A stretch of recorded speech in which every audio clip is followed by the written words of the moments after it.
সিরাজগঞ্জ ২ আসনের সাবেক সংসদ সদস্য ডক্টর জান্নাত আরা হেনরি ও তার স্বামী সাবেক সিরাজগঞ্জ জেলা পরিষদের চেয়ারম্যান মোহাম্মদ লাবু তালুকদারকে গ্রেপ্তার করেছে র্যাব। মৌলভীবাজার সদর থানা এলাকার একটি বাড়ি থেকে তাদের গ্রেপ্তার করা হয়। হেনরি ও লাবুর বিরুদ্ধে দুর্নীতি সহ একাধিক মামলা রয়েছে বলে জানিয়েছে র্যাব ৯।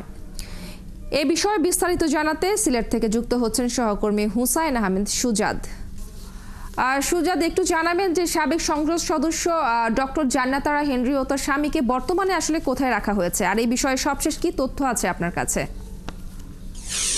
দেখুন দুনিয়া, সিরাজগঞ্জ ২ আসনের সাবেক সংসদ সদস্য ডক্টর জান্নাত আরা হেনরি এবং তার স্বামী সাবেক সিরাজগঞ্জ জেলা পরিষদের চেয়ারম্যান লাবু তালুকদারকে মৌলভীবাজার জেলার সদর থানার মোস্তফাপুর ইউনিয়নের সোনাপুর গ্রামের দেলার হোসেন বাচ্চু মিয়ার বাড়ি থেকে তাদেরকে আটক করেছে র্যাপিড অ্যাকশন ব্যাটালিয়ন র্যাব ৯ এবং ইতিমধ্যে কিন্তু তাদেরকে র্যাব হেফাজতেই তারা রয়েছেন।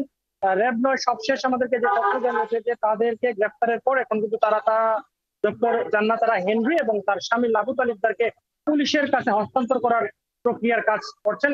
র্যাব ৯ আমাদেরকে জানিয়েছেন যে ডক্টর জান্নাত আরা হেনরি এবং তার স্বামী লাবু তালুকদারের উপর বেশ কয়েকটি মামলা রয়েছে। বিশেষ করে ডক্টর জান্নাত আরা হেনরির উপর ৩টি হত্যা মামলা রয়েছে, যেগুলো ৫ আগস্টের পরবর্তী সময়ে যেগুলা ৫ আগস্টের আগে যেগুলা সিরাজগঞ্জে ঘটেছিল। পাশাপাশি অন্য মামলা রয়েছে এবং ডক্টর জান্নাত আরা হেনরির স্বামী লাবু তালুকদারের উপরও সিরাজগঞ্জের বিভিন্ন থানায় মামলা রয়েছে এবং তাদেরকে কিন্তু এখন জিজ্ঞাসাবাদ করা হচ্ছে এবং জিজ্ঞাসাবাদ করার পর তাদেরকে পুলিশের কাছে হস্তান্তর করা হবে।